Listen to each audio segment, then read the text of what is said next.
continuación comenzaremos con la primera ponencia con título IoT-IOP.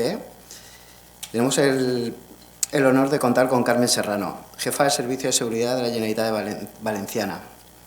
Cedo la palabra. Bueno, muchas gracias, Juan, por tu presentación. Buenos días a todos y un año más, este es el cuarto año que ISACA pues, nos invita a participar por parte de la Generalitat y que vengo encantada a aportar mi visión sobre el tema, que cada año nos lo pone más difícil. Y pues nada, muchas gracias por estar aquí también a los presentes. En principio quiero explicar cuál es el título de mi ponencia, ¿no? IoT-IOP, que parece tan crítico. El IoP quiere decir Internet de las Cosas, es el Internet de las personas. Aunque el término Internet de las personas se usa algunas veces para hablar de la navegación predictiva utilizando métodos predictivos para la navegación personalizada del usuario, no ese es el aspecto el enfoque que quiero dar aquí. Hago hincapié en el Internet de las personas porque creo en la importancia que tiene el impacto que el Internet de las cosas puede tener en las personas. Detrás de las cosas, aunque hablemos de cosas que se conectan a Internet, detrás hay personas. Y los impactos que puede tener la inseguridad del Internet de las cosas en las personas pueden ser francamente graves o importantes. Y ese es el enfoque que quiero dar, la importancia que tienen las personas, aunque estemos conectando cosas. Yéndonos al extremo más radical, ¿no? Podemos hablar de que cada día en esta tendencia creciente y exponencial que tenemos de aplicar tecnología y además conectar todo a Internet, pues aparecen cantidad de dispositivos que para asuntos médicos, que ahora veremos con más detalle en la siguiente ponencia, creo yo, pues dispositivos que más o menos cerca de la persona, más o menos integrados y a veces incluso hasta insertados dentro de la persona, pues tienen conexiones al exterior, recogen datos y hacen actuaciones, ¿vale?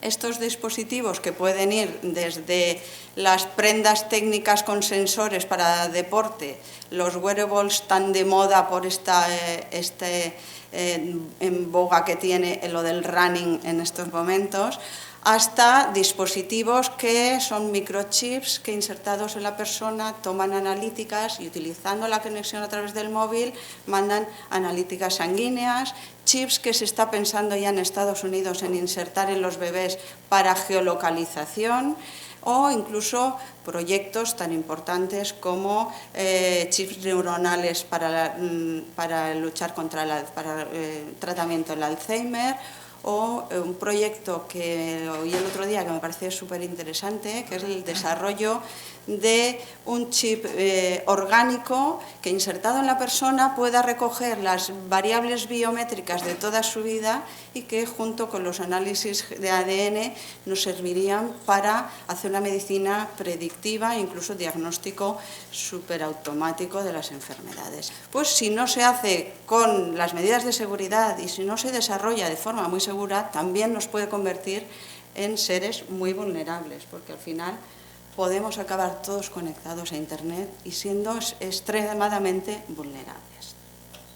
¿Por qué? Porque, como veíamos en una noticia que hace unas semanas de la que se hacía eco en las redes sociales de CSIRCV, el Centro de Seguridad TIC de la Comunidad Valenciana, pues el hackeo no tiene límites. Nos hablaba en este caso, y solo pondré este ejemplo, de una bomba de insulina que conectada a la persona y disponiendo de un mando exterior para facilitar la programación, pues se había descubierto por un usuario que casualmente era un técnico especializado en seguridad, pues que la comunicación entre el programador, el mando y la bomba no estaba cifrada, con lo cual era susceptible de ser hackeada y una modificación en esa información, en ese dato de la cantidad de insulina, pues podía producir la muerte. ¿Qué pasa con la empresa cuando se entera? La empresa comunica que existe esa vulnerabilidad y recomienda que no se use el programador. Pero la capacidad que tiene la empresa de solucionar eso, el coste que puede tener para cifrar esa información y sustituir ese software no es trivial, con lo cual también a la empresa le genera un coste añadido del daño reputacional y la falta de confianza en esos dispositivos. No hablaré ya más de términos médicos, vámonos a lo general del Internet de las cosas. ¿Qué es Internet de las cosas? Pues Internet de las cosas es la red de objetos físicos de todo tipo, vehículos, edificios, dispositivos de toda clase, a los que se le incluye un componente electrónico, un software y una conectividad a Internet, y se usa para recolectar datos y a veces incluso para actuar. Las características generales es que estos dispositivos están recogiendo gran cantidad de información que en la mayoría de los casos es sobre las personas, sobre los usos, los comportamientos, los hábitos de las personas, información que si ocurre un incidente pues puede afectar a la privacidad y sobre todo a la integridad física de las personas, que es lo que más nos debe preocupar. Es lo grave que tiene detrás la inseguridad del Internet de las cosas. Cuando hablamos de seguridad en cualquier ambiente, en los entornos tradicionales de las tecnologías, lo que más preocupa siempre, yo cuando hablo con los usuarios, cuando voy y le digo, ¿qué necesidad tienes tú de seguridad? La gente siempre piensa en la confidencialidad. ¿Por qué nos preocupa siempre a todos la confidencialidad? Porque es la dimensión de la seguridad que una vez perdida es irrecuperable. Siempre, siempre la seguridad, la confidencialidad nos la pone todo el mundo por delante, porque sabemos que cuando alguien ha visto o accede a una información que no debe, ya no la puede recuperar. Además de la confidencialidad, nos preocupa que la integridad de la información, que en dispositivos que actúan dependiendo de datos que toman, alterada esa información puede producir grandes catástrofes. O la disponibilidad de dispositivos que soportan infraestructuras críticas para el funcionamiento, redes de abastecimiento o infraestructuras críticas. Entonces, además de la confidencialidad, tenemos que tener muy en cuenta la integridad y la disponibilidad. ¿De qué estamos hablando? Es un término, es una cosa demasiado amplio. La heterogeneidad de dispositivos, la variedad de dispositivos. Por eso tratarlo como un todo es muy difícil. Estamos hablando de los wearables, que decíamos antes, que registran actividad. Estamos hablando de domótica, los smart homes, de dispositivos biomédicos o biométricos, de las smart cities y todos los sensores que se están instalando ahora en las ciudades, de sistemas de control industrial que tienen detrás pues, sistemas SCADA y que soportan infraestructuras críticas. De menos importante a más importante es que lo abarca todo el Internet de las cosas. Por eso la problemática en seguridad es grande. Ejemplos, no hace falta explicarlos, todos los conocemos y todos los sabemos, conocemos el incidente, estamos al tanto del incidente de la semana pasada, donde se utilizaron cámaras. Ahora veremos algunas cosas más. Sí quería hablar de este proyecto. No sé si conocen Libelium Smart World. Libelium es una empresa española de Zaragoza, creada por dos jóvenes hace 10 años, y que ha desarrollado 50 dispositivos que son sondas inteligentes que se conectan de forma inalámbrica a la nube, recogen información. La verdad es que asombra cuando entras a su página web y ves todo lo que han hecho y las capacidades que tienen, porque han conseguido sondas inteligentes. Yo creo que el éxito radica en que tienen una autonomía de energía de 5 a 10 años, que es lo que siempre hace los dispositivos inalámbricos, lo que les hace menos funcionales es que las baterías se agotan, ¿no? Y bueno, pues parece ser que ellos sí que han pensado en la seguridad. Han pensado que el dispositivo, pues las comunicaciones le tienen cifrado, ellos dicen que las comunicaciones las han cifrado en 5 capas, y además el dispositivo físicamente, que se van a estar dispersos, son sondas para control de aire, control de radiaciones nucleares, control de análisis de líquidos, una serie de sensores de todo tipo, pues que están dispersos y en sitios donde pueden ser accesibles por la gente, pues físicamente también parece ser que, además de cifrar la memoria de los dispositivos y generar una alarma cuando alguien intenta alterarlos, pues el dispositivo tiene un sistema que se autodestruye y lo hace inaccesible a la información cuando se intenta romper o abrir el dispositivo. Si hablamos de cantidades, las cantidades y la velocidad a la que se crecen asustan, ¿no? El Internet de las cosas se empieza a hablar de él cuando existen más dispositivos conectados a Internet que personas.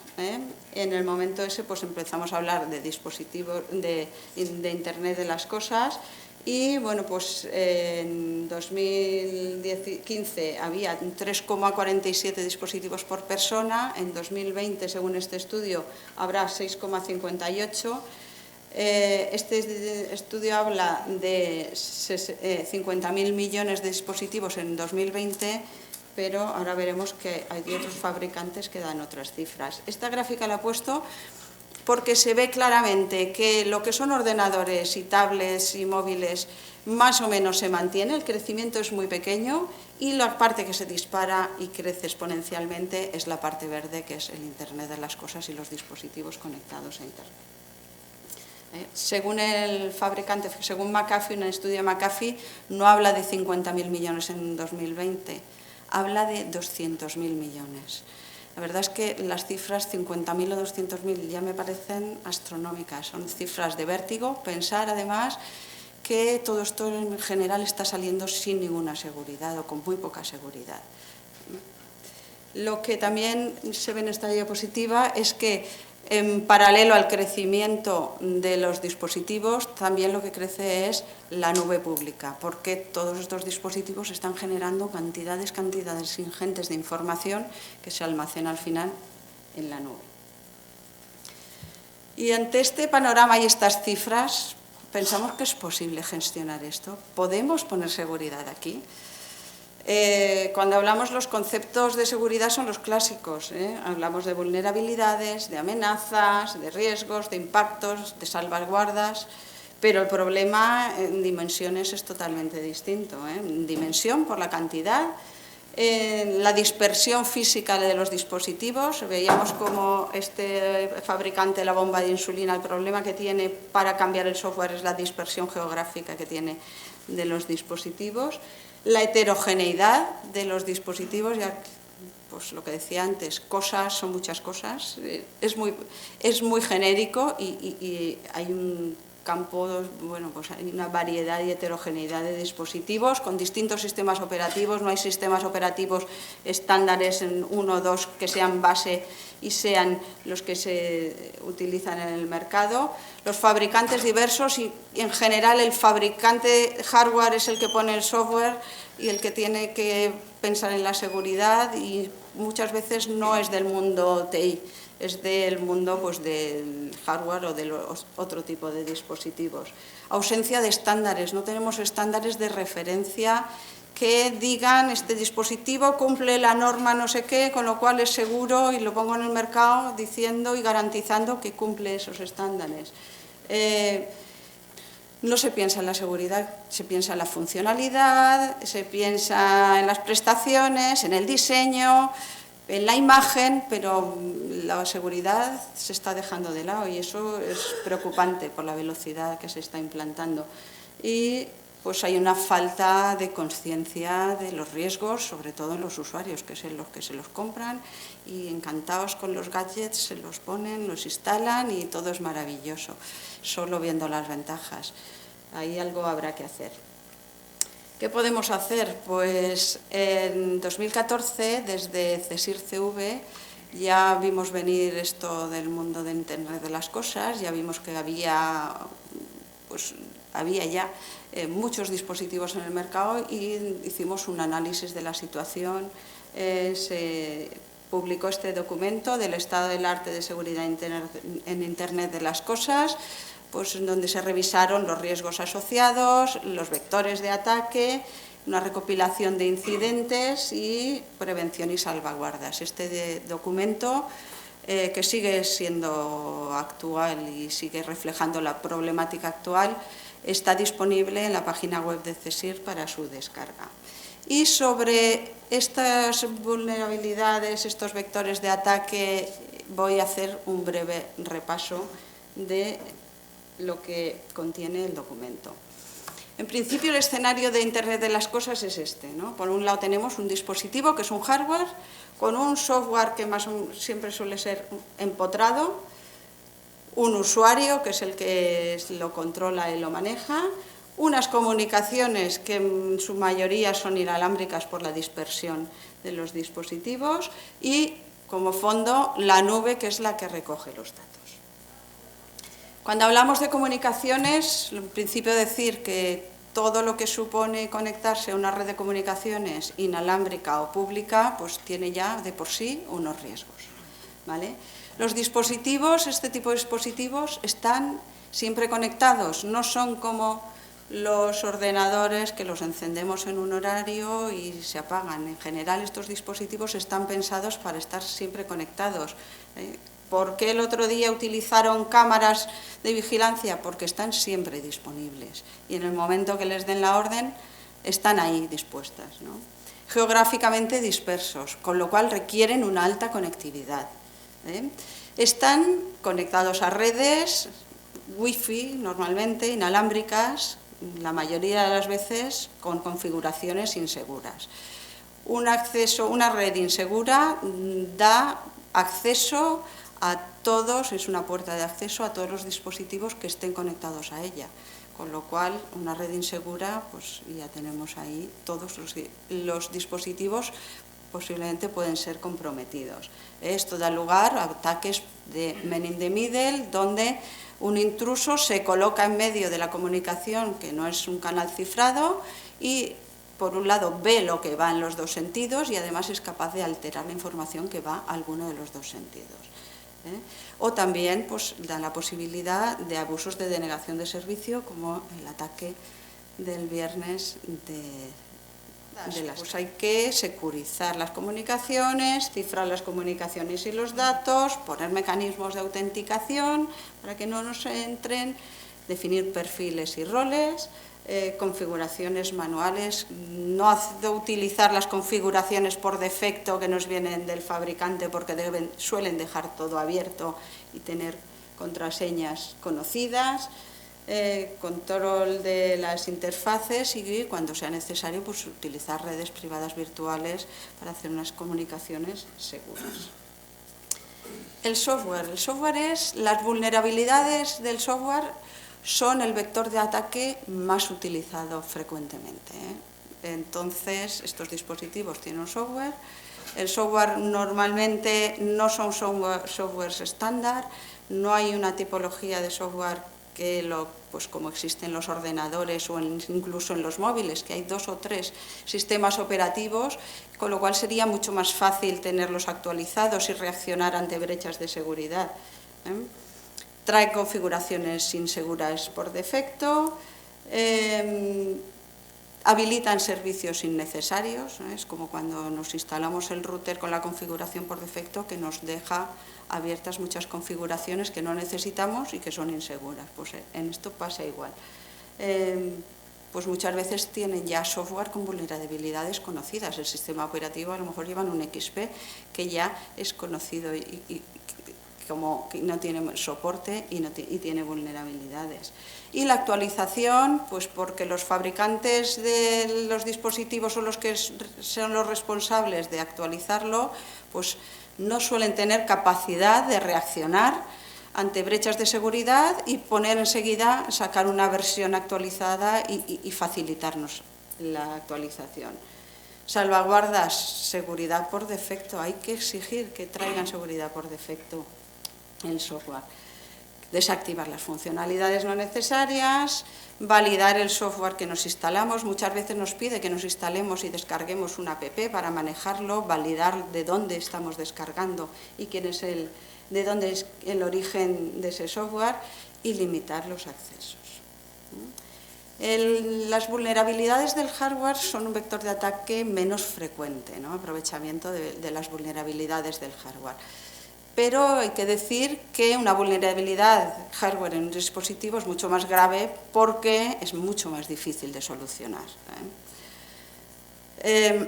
La vulnerabilidad general de los dispositivos como hardware, por la parte del hardware, suele ser que es del propio dispositivo, no depende de que estén conectados o no a Internet, son vulnerabilidades del propio dispositivo, y suele ser porque se puede acceder físicamente por los sitios donde están ubicados, no están en CPDs cerrados y protegidos como nuestros servidores, o en oficinas o en centros de trabajo que más o menos tienen una vigilancia, suelen estar pues dispersos. Eso hace que sean más fácilmente accesibles y que pues, no tengan seguridad física, que se pueda pues, obtener información directamente del dispositivo. También existen posibilidades de exfiltraciones de canal lateral a veces, ¿no? Salvaguardas, cifrado de dispositivos y mecanismos que hagan imposible el acceso a la información, aunque se rompa y se quiera forzar el dispositivo. Y luego el borrado seguro cuando sea necesario y eliminar los datos con sistemas de borrado seguro. El usuario, ¿qué decir de los usuarios? Podemos securizar, podemos poner configuraciones segurísimas, pero el usuario es un punto muy vulnerable que permite muchas veces el acceso por malas prácticas o porque por ataques de ingeniería social, pues al final dan credenciales que nos abren el acceso a nuestros sistemas. El principal problema es la falta de conciencia de seguridad.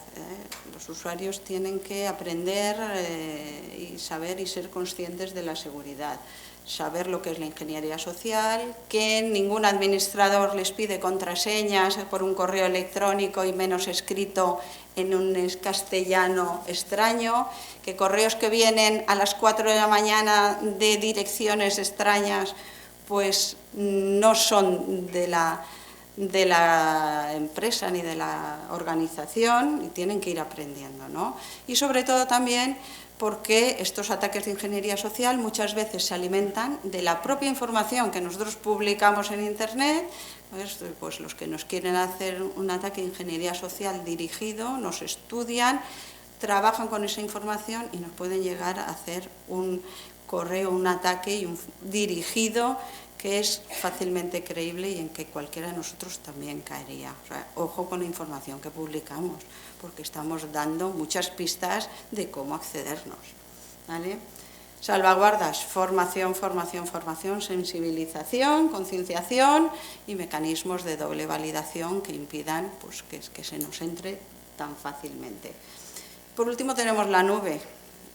Todo lo que va a la nube pues es susceptible de ser accedido por otros. Muchas veces porque nosotros mismos, cuando le damos al acepto de las condiciones, y aquí tenemos un problema, que nos gusta mucho lo que es gratis, y gratis no es nada, el precio de la información es nuestra privacidad, y hay que leerse las condiciones, las políticas de privacidad que nos ponen los fabricantes. Y yo lo digo a mucha gente, creo que debo ser de las pocas que se lee esas condiciones y que a veces no instala aplicaciones porque piden un exceso de derechos, ¿no? Configuración del dispositivo, hay que estar atentos a las políticas de privacidad de dónde van los datos, ¿no? Como decía antes, la nube pública es lo que más va a crecer en paralelo al crecimiento del número de dispositivos de Internet de las cosas. Y aquí todos tenemos que hacer. Yo aquí voy a acabar poniendo deberes a todos, porque aquí tenemos que ponernos que llegamos tarde y da vértigo pensar la cantidad de dispositivos que hay ya sin ninguna seguridad y los riesgos a los que estamos exponiéndonos, ¿no? Por los fabricantes se tienen que poner las pilas y tienen que poner seguridad en el diseño de los dispositivos. El security by default, que tanto hablamos en software y en sistemas, pues tiene que estar ahí en todos los dispositivos, y aunque sean fabricantes que no sean propiamente de las tecnologías de la información.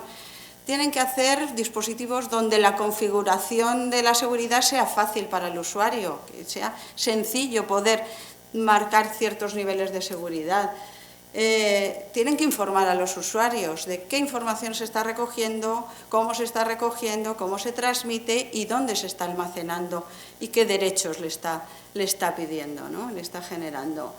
Tienen que ser responsables socialmente ante las brechas de seguridad y responder con facilidad. Y si no, que no pongan dispositivos en el mercado si no están preparados para responder, Y tienen que dar facilidades de actualización del software. Tenemos que conseguir que los fabricantes se responsabilicen y sean responsables. ¿Cómo? Pues esto viene por la demanda. Hay que generar en los usuarios una demanda de seguridad. Esta mañana, mientras desayunaba, en la radio han hecho 2 anuncios de coches. El uno era el coche más seguro del mercado. ¿Por qué hemos conseguido valorar eso tanto en los coches? O sea, el coche más seguro del mercado. Ya no venden diseño, ya no venden prestaciones, venden seguridad. El otro era, si la seguridad de tu familia te importa, compra este coche. O sea, estamos dándole importancia en algunas cosas a la seguridad, porque hemos conseguido que la seguridad sea un elemento de elegibilidad y decisivo en la compra. Pues aquí tenemos que ponerlo y tenemos que generar esa necesidad, porque si los usuarios son conscientes de la necesidad de la seguridad, estarán preparados y podrán prevenir que les ocurran incidentes. Cerrando los ojos y siendo inconscientes no conseguiremos nada. ¿Vale? ¿Cómo? Pues los gobiernos tenemos que invertir, igual que se ha invertido en campañas en que se deje de fumar porque no es bueno, o en que hay que ponerse el cinturón. Hay que trabajar esto de cara a la sociedad desde los gobiernos, y ya estamos llegando tarde. O sea, tenemos que ponernos las pilas. Si los gobiernos deciden y difunden y crean esa cultura de ciberseguridad, la ciberseguridad será una necesidad, se generará una demanda de productos seguros y los fabricantes se pondrán las pilas y así cerraremos el círculo. Y por último, también los que estamos aquí, los que nos dedicamos a esto, también tenemos responsabilidades. Tenemos que implicarnos en hacer este mundo más seguro y incluir la seguridad en el desarrollo de dispositivos, en la definición de estándares que sean fáciles, que yo me compre este dispositivo porque cumple la norma no sé qué que es, tiene un nivel de seguridad y esté certificado. Tenemos que trabajar en esa línea, en definir unos estándares y unas soluciones seguras. Tenemos que estar implicados. Y así, pues entre todos tenemos que conseguir que Internet, que es la infraestructura donde ya estamos y la infraestructura donde se proyecta nuestra vida, sea un lugar seguro, para poder aprovechar todas las ventajas y las grandes ventajas que nos dan todas estas tecnologías y el Internet de las cosas. En resumen, los riesgos y los ataques son los mismos, vectores de ataque los mismos que en las tecnologías de la información tradicionales, pero magnificados por la alta conectividad y la complejidad y la diversidad de los dispositivos. El impacto importante, aquí no solo impacta son impactos económicos sobre las organizaciones ni sobre la confidencialidad y la privacidad, impacta también sobre la vida física, la vida de las personas. Los aspectos de la confidencialidad, integridad y disponibilidad son importantes. Cuestionémonos si tenemos que conectarlo todo. Y ya estamos llegando tarde. Si no nos ponemos ya todos aquí, creo que llegaremos tarde, porque la seguridad es cosa de todos. Y nada más, muchas gracias por su atención y si necesitan alguna pregunta, alguna aclaración, pues estaré encantada de responderla. A ver, yo creo que no nos escapamos nadie. Cosas que se conectan a Internet y que cada vez hay más demanda de conectar cosas a Internet, hay en todas partes. O sea, yo estoy deseando a ver qué nos cuenta Albert de sanidad, porque sanidad es un sitio donde cada vez se demanda más. Sensores, cámaras los hay. Luchamos desde seguridad porque las conexiones se hagan de forma segura. Hay veces no nos entienden, nos peleamos porque no dejamos conexiones directamente, conectar dispositivos directamente a la red y darles una IP, les hacemos acceder de otras formas más seguras. Los propios fabricantes, incluso los usuarios, nos presionan porque quieren el acceso seguro, porque solo ven las ventajas. Pero afectados estamos todos, ¿no? Todos. Muchas gracias. Bueno, perdona.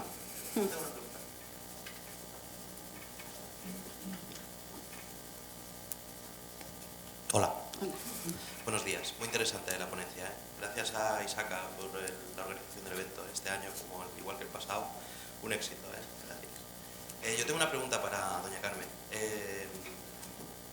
Me ha gustado mucho digamos, el énfasis, ¿no?, que le has dado a la parte de la concienciación de los organismos de gobierno, ¿vale? Porque realmente hay una demanda, dijéramos, imperativa, sobre todo en entornos de sanidad, por ejemplo, que son súper importantes, pero realmente no hay ningún marco que regule todo lo que son los cánones a nivel de seguridad que deben de cumplir, ya no esos dispositivos en sí, sino el intercambio de información que va a producirse en ellos, ¿no? Hay iniciativas como la Directiva Europea en Seguridad que se está llevando a cabo y hay una hoja de ruta, ¿no?, que dijéramos, está intentando armonizar entre los 27 estados actuales, dijéramos, definir unas estructuras de gobierno, ¿no?, para poder, desde la Generalitat Valenciana, cómo se gestiona ese avance, ¿no?, porque los dispositivos ya están ahí en los hospitales, con esa falta de regulación y esa falta, al final, de control.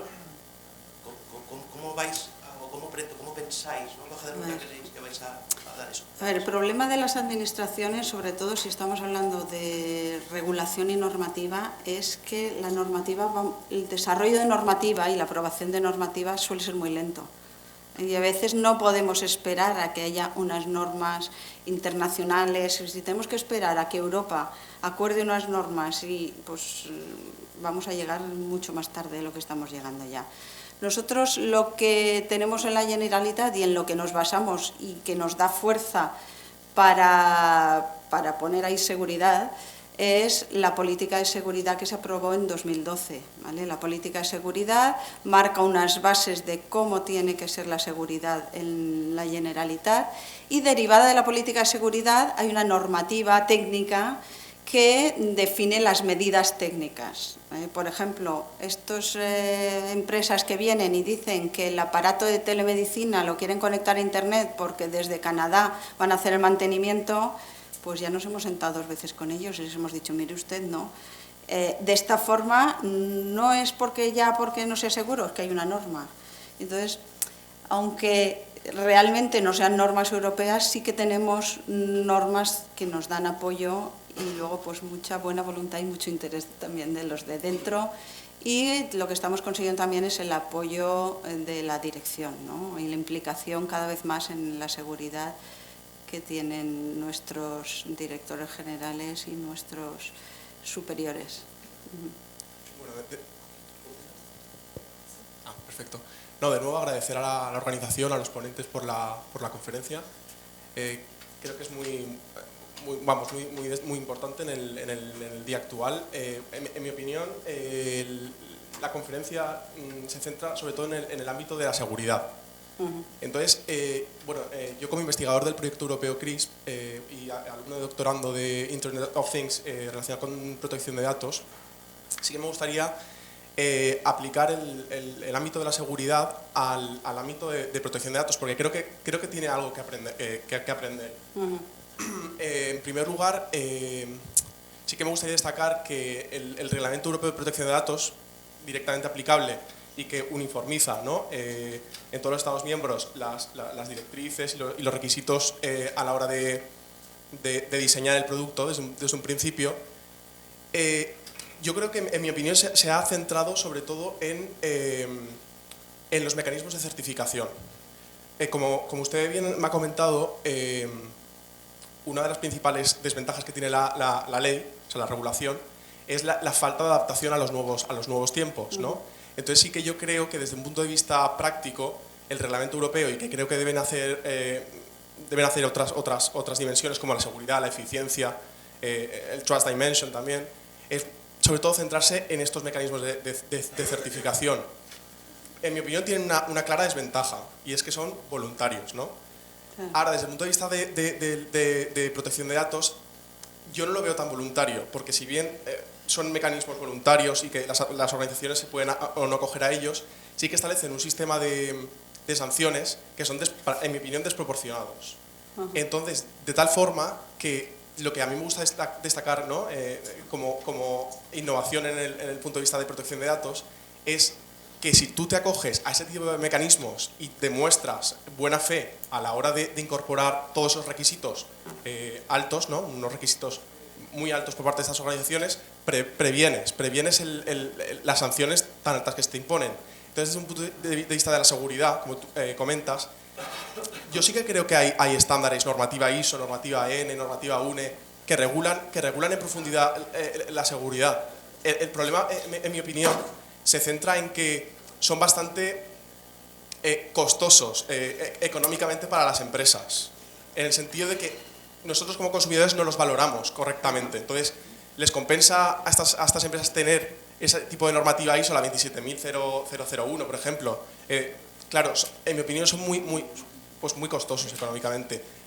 Entonces, claro, sí que opino lo mismo que usted. Es necesario una mayor concienciación, ¿no? de todos los stakeholders, de todos los actores, ¿no? que intervienen en el... Pero vamos, yo creo que sí que es una buena opción, no sé si usted o no estará conmigo, en acogerse un poco al nuevo tema de protección de datos, ¿no? Sí. Como alternativa un poco. A ver, yo lo que pienso es que deberíamos tener estándares.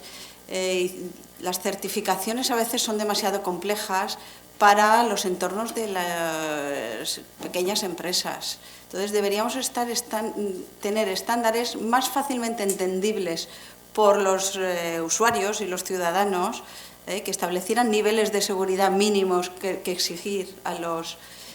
ya no tanto como una certificación en seguridad, sino estándares de niveles de seguridad que cumplan los productos y que para las empresas sea más fácil de aplicar. Estándares además comunes y que se puedan implantar.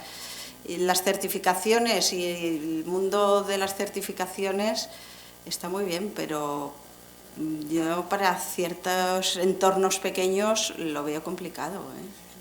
Claro, esa es mi postura. Por ejemplo, a la hora, yo hablo, por ejemplo, a nivel europeo con fabricantes de CCTVs y claro, desde el simple cable que conecta un determinado, ¿no?